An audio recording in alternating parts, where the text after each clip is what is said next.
से अपने YouTube channel stock trading technique पर आपका हार्दिक स्वागत करता हूं दोस्तों।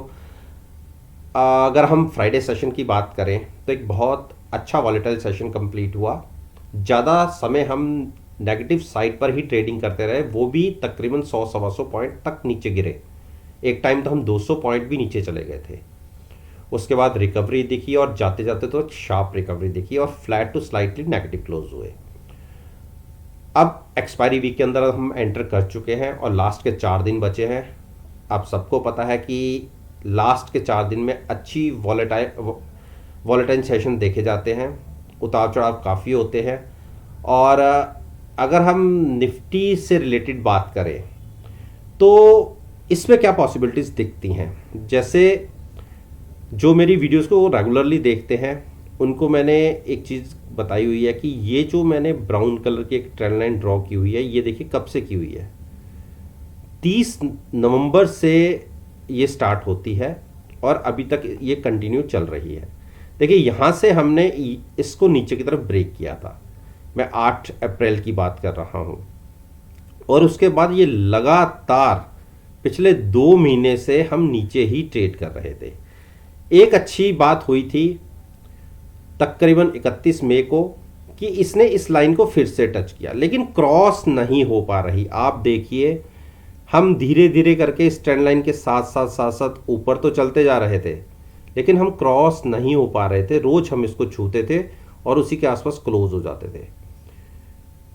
और यहां पर हमने 1-2 बार शॉर्ट पोजीशन भी ली थी कि गिरावट आएगी तो हो सकता हमें एक अच्छा ट्रेड भी देखने को मिले, जो यहाँ देखने को मिला भी था। ये देखिए यहाँ पे, लेकिन उसके बावजूद धीरे धीरे धीरे करके हम ऊपर खिसकते गए।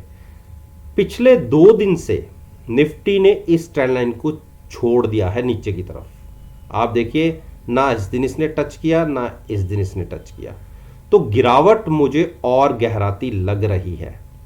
इस रिकवरी को अगर हम एक टाइम पर छोड़ दें तो अभी हमें कोई अच्छी क्लोजिंग नहीं मिली। हम 9 दिन की मूविंग एवरेज के ऊपर क्लोज नहीं हुए हैं। मेरा ये मानना है फिर से कि अगर हम 15,570 ब्रेक करते हैं तो आप एक सडन फॉल और बड़ा देख सकते हैं, जो कंटिन्यू हो सकता है 15,250 तक। तो हमने एक शॉर्ट पोजीशन ली हुई है।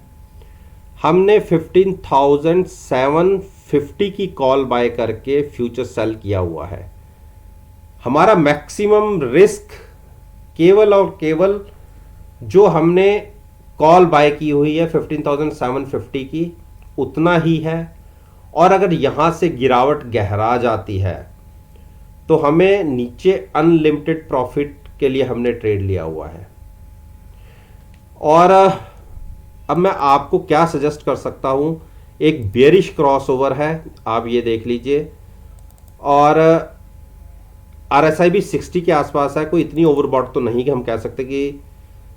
लेकिन हाँ, अगर आपको लगता है कि निफ्टी 15,570 के नीचे ट्रेडिंग देना शुरू करता है, 10 से 15 मिनट देखिए, वहां की कॉल बाय करके आप फ्यूचर सेल करने की एक स्ट्रेटजी ले सकते हैं। और मुझे लगता है कि गिरावट गहरा सकती है, कम से कम 15,300 तक तो गिरावट हो ही सकती है। तो मैं तो शॉर्ट पोजीशन ही रिकमेंड करूंगा, लेकिन खुलते ही नहीं देखना है। 570 से पहले तो बिल्कुल नहीं शॉर्ट पोजीशन लेनी, और लेनी भी है तो उसके साथ कॉल बाय करनी है और ट्रेड लेना है फ्यूचर्स के अंदर शॉर्ट करके। अब बात करते हैं बैंक निफ्टी।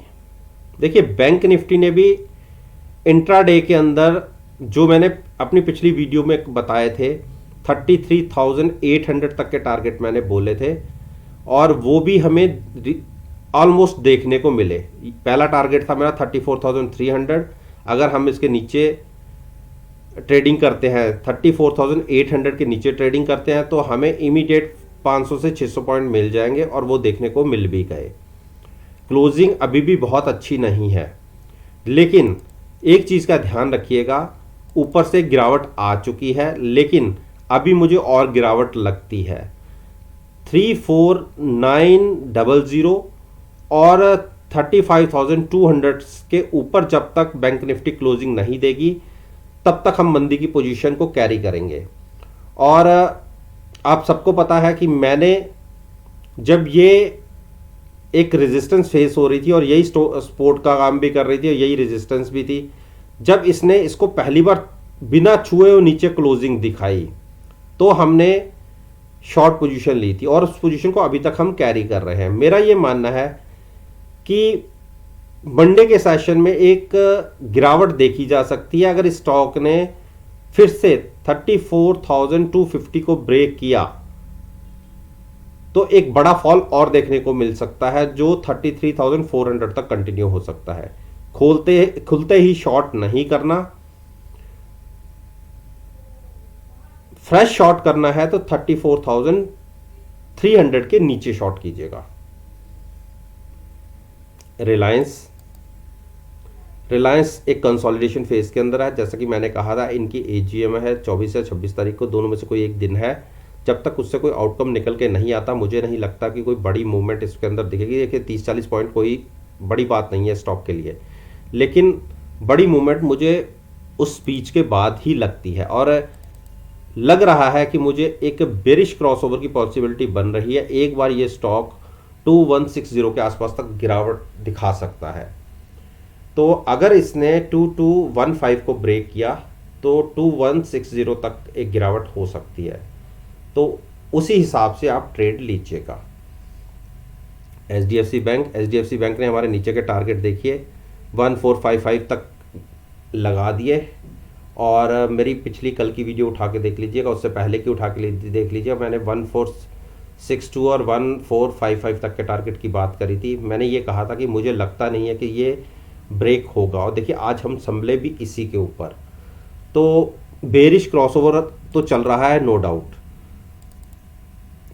और अगर कोई डिप पर बाय करना चाहता है वह तो 1455 भी एक अच्छा प्राइस था, आप वहां पर भी लॉन्ग कर सकते थे। लेकिन अगर किसी ने नहीं किया और इंट्राडे में एक रिकवरी आ गई फिर भी वेट कीजिए नया ट्रेड लेने के लिए।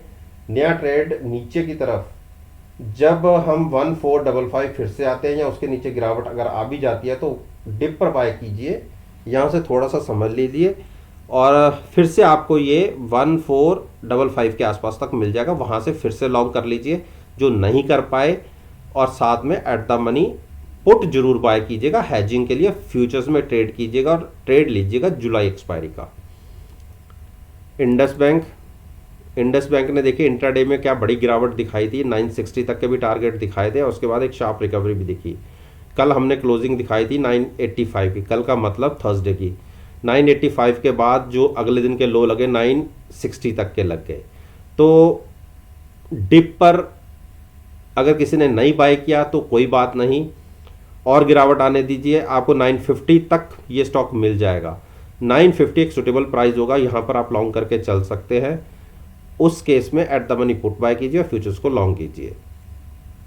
एचडीएफसी ने देखिए क्या कहा था मैंने कि ये स्टॉक आपको डिप पर मिल जाएगा जब हम यहाँ पे टहल रहे थे। उसके बाद देखिए 2500 के टारगेट भी दिखे और 2450 के टारगेट भी दिख गया। और कल की वीडियो में मैंने कहा था कि 2450 के आसपास आप लॉन्ग कर सकते हैं, तो यहाँ पर आप पुट बाय करके फ्यूचर्स को लॉन्ग रखिए। जरा सी भी मार्केट के अंदर रिकवरी दिखी, ये स्टॉक दुगनी स्पीड से भागता है, तो इतने नीचे के लेवल पे शॉर्ट तो बनती नहीं है, लेकिन हाँ लॉन्ग रिटेल इन्वेस्टर्स के लिए प्राइस आ गया है, अच्छा प्राइस मिला, अच्छे लेवल पे आपको मिला है। इसको थोड़ा सा होल्ड कर लीजिए, हो सकता है कि 2400 तक आ जाए, लेकिन मुझे कोई बहुत बड़ी गिरावट लगती नहीं है क्योंकि पहली भी जो गिरावट आई है वो 2380 तक की ही थी और जो हमने फ्राइडे के सेशन में देख ली 2450 तक के टारगेट देख लिए, तो ज़्यादा नीचे की तरफ गुंजाइश बड़ी लगती नहीं है। 50-60 पॉइंट की मैं कह नहीं सकता, लेकिन अच्छे लेवल पे आपको स्टॉक मिल गया है तो इसको थोड़ा होल्ड करके रखिए। और जिसको नया ट्रेड लेना है 2500 भी प्राइस बुरा नहीं है, यहाँ पर भी हैजिंग के साथ आप लॉन्ग रह सकते हैं। कोटक महिंद्रा बैंक ने मैंने 1730 का टारगेट लग गए। देखिए आप मेरे पीछे की वीडियोस यहाँ से उठा के देख लीजिए, कोई भी मैंने नीचे के टारगेट 1730 तक के बोले थे, 30 के आसपास तक के, और जो लो लगा आज 35 का लगा, 173, ऑलमोस्ट हमारा टारगेट अचीव हो गया। अब यहाँ से आपको करना क्या है, देखिए थोड़ी सी गिरावट और गहरा सकती है, थोड़ी सी और। आप देखिए जो लो लगा 1735 का लगा, ज़्यादा से ज़्यादा मैं यहाँ तक मान सकता हूँ 1715 तक, यहाँ से 20 पॉइंट और नीचे जो आज का लो लगा फ्राइडे के सेशन का। तो डिप पर बाइंग की ही स्ट्रेटजी रहेगी। गिरावट काफ़ी ऊपर से दिखा चुका है। अगर आपको फिर से 173035 या 25 के आसपास मिलता है तो लॉन्ग ही करिए, at the money put buy करके फ्यूचर्स को लॉन्ग करिए और ट्रेड लीजिएगा जुलाई एक्सपायरी का। इस ट्रेड को कम से कम आपको अगले 15 दिन तक होल्ड करना पड़ सकता है, लेकिन जब ये मूव दिखाएगा आप देखिए 100-200 पॉइंट इस स्टॉक के लिए कुछ नहीं है। आईसीआईसीआई बैंक को हमने डिप पर बाय करने की बात करी थी, देखिए 622 तक के लो लग गए, और मैंने अपनी पिछली वीडियो में क्या कहा था कि हमें इसके आसपास तक बाइंग करनी है, 620 622। वैसे तो मैंने 630 और 625 के बीच में बोल दिया था, और देखिए लो तो उससे भी नीचे लगा, तो बहुत अच्छे प्राइस पर आपने बाय कर लिया है और इसको कंटिन्यू थोड़ी देर रखिए। आने वाले दिनों में 660 670 के टारगेट आपको देखने को मिल जाएंगे। और अभी आपके लिए 5 हफ्ते का टाइम है, बहुत लंबा टाइम है। 5 हफ्ते यानी 1 हफ्ता जून के महीने का और 4 हफ्ते जुलाई के मंथ के, तो अच्छा ट्रेड आपको प्रॉफिटेबल वाला देखने को मिल सकता है। बस पेशेंस के साथ अपनी पोजीशन को कैरी रखिए, अच्छा ट्रेड आपको देखने को मिलेगा। डिप पर बाय किया है बहुत अच्छे प्राइसेस पर, तो लॉन्ग रहिए। और जो नहीं ले पाए, लॉन्ग नहीं कर पाए जो अभी तक, वो ये प्राइस फिर से आपको देखने को मिल सकता है, 620 तक भी ये प्राइस गिर सकता है, तो वहां पर नई एंट्री जिसने लेनी है वो ले सकता है एंट्री। अब बात करें हम एक्सिस बैंक ने भी देखिए मैंने आपको एंट्री के लिए क्या बोला था, 725 तक ये स्टॉक गिर सकता है, और आज के सेशन में इसने 725 के लो भी लगा दिए। देखिए जो नहीं खरीद पाया कोई बात नहीं, फिर गिरावट गहरा सकती है, 625 के टारगेट आपको फिर से मिल जाएंगे।